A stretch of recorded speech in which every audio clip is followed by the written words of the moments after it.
Você já falou um pouco sobre sono, sobre alimentação, sobre o uso de substâncias, e a gente tem hoje um conceito sobre a medicina da longevidade, né?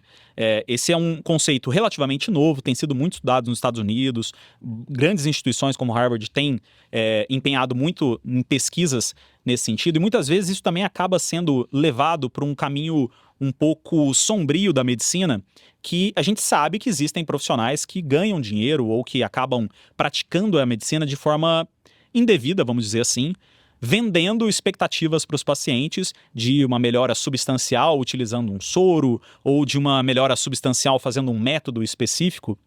O que você acha que o paciente ele precisa ter ali de informação ou de discernimento para entender que muitas vezes aquela solução milagrosa ela provavelmente não tem efeito e que outra coisa que você falou lá no começo que eu acho que é muito importante, que a ciência ela não é uma ciência, na verdade eu diria que a medicina não é uma ciência exata.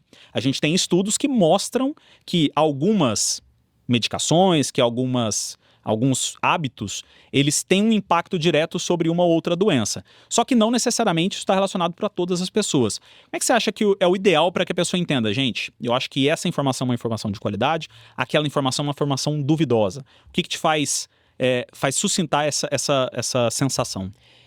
Eu acho que, assim, para começar, eu vejo que medicina, ela se baseia sempre em credibilidade.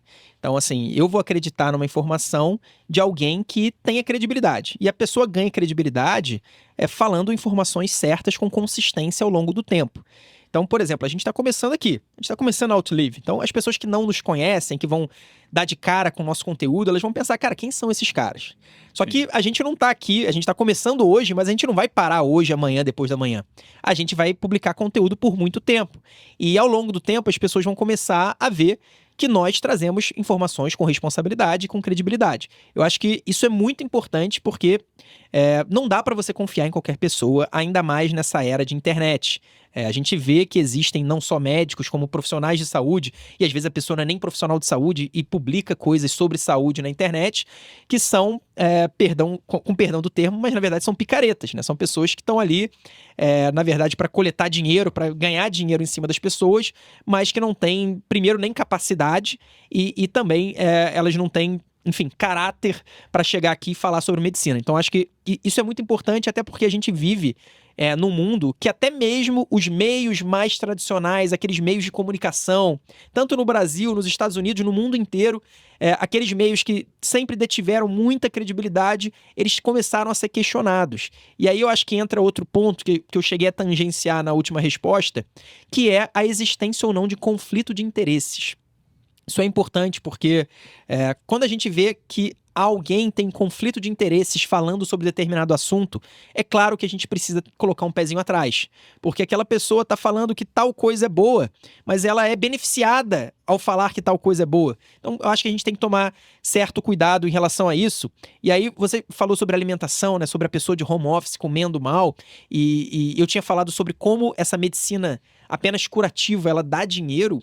Eu acho que um dos grandes problemas que a gente vê na modernidade, né? A gente falou, tem várias coisas boas e existem os efeitos colaterais. Só que esses efeitos colaterais, então, por exemplo, a pessoa se alimentar mal, eles não são coincidência, né? A gente não se alimenta pior hoje simplesmente porque, sei lá, a gente não tem tempo ou a gente não tem dinheiro. Na verdade, quem vende os alimentos ruins, esses alimentos ultraprocessados, refrigerantes, salgadinhos, etc., aquelas coisas, sabe? Aquelas tranqueiras que as pessoas se alimentam muitas vezes, inclusive as crianças, né? O que é mais triste ainda, eles são sempre empresas com muita grana. São empresas grandes, são empresas importantes. Então, na verdade, e a mesma coisa dos remédios, né? A gente falou... Sim. Que a medicina, os remédios são muito bons, são ótimos, só que eles não resolvem tudo. Eles não são soluções mágicas, eles também, eles não são substitutos dos bons hábitos. Só que por que a gente tem essa impressão que eles são substitutos de bons hábitos, que na verdade eles resolvem qualquer problema? A verdade é que as maiores empresas da medicina são exatamente as empresas farmacêuticas. São empresas que ganham muito dinheiro vendendo remédio. E melhor ainda para elas se o remédio for de uso crônico. Se for aquele remédio que você tem que usar todo dia ao longo da vida.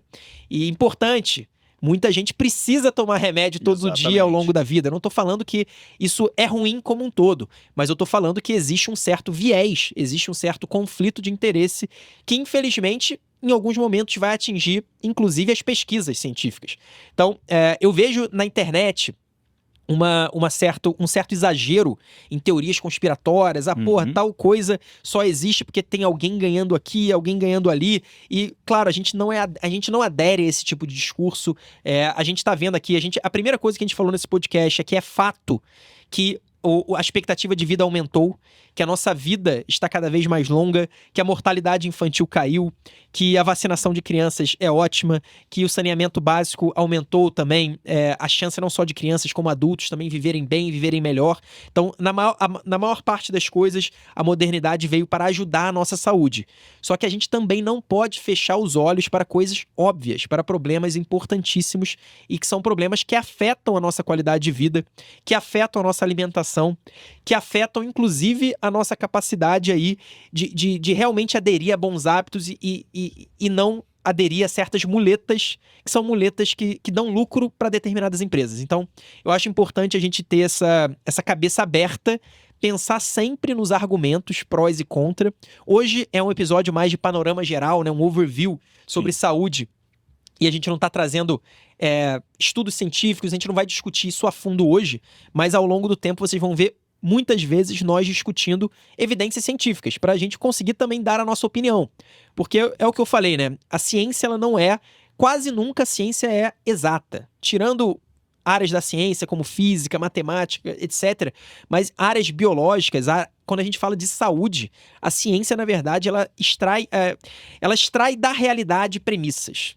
Então você extrai, na verdade, conceitos de observações da realidade ou de experimentos que você faz dentro da realidade, mas a partir dessas informações você precisa olhar dentro do contexto geral e aí, a partir do raciocínio lógico de cada pessoa, a gente vai chegar a determinadas conclusões e melhor ainda se essas conclusões forem tiradas por alguém que tenha credibilidade, então pessoas que vocês confiem, pessoas que não tenham conflito de interesses, pessoas que não estejam ganhando para falar determinada coisa, é claro que a informação passa a ser muito mais confiável.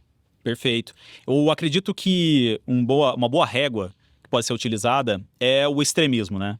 Tudo que é muito polarizado, muito dicotomizado, ele precisa gerar atenção na gente. Então, toda informação que seja tratada como uma cura milagrosa, como a nova droga a ser utilizada, ela não necessariamente precisa ser descartada. Até porque a gente sabe que a maior parte dos avanços que a gente tem dentro da saúde vieram de testes, de programas de estudo, de diversas...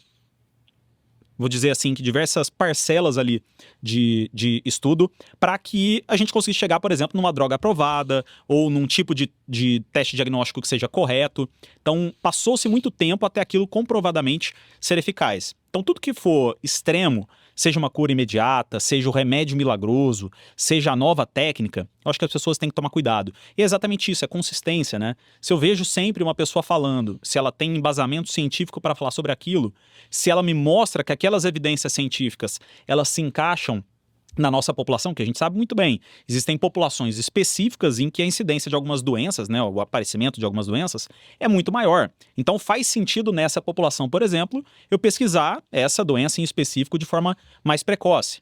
E não faz tanto sentido, talvez, na população brasileira. E é o que você falou, a ciência ela trata muitas vezes da média. E até a própria saúde coletiva que a gente tem, a saúde que você encontra nos postos de saúde, no Ministério da Saúde, ela é baseada, logicamente, numa média das pessoas daquela população. Até porque não dá para aquilo ser extremamente específico de pessoa para pessoa. Então, tudo que seja extremo, eu acho que gera cuidado. E, logicamente, é isso. É uma fonte confiável, uma fonte constante de conhecimento que traga também discussões importantes, que é o que a gente vai fazer aqui.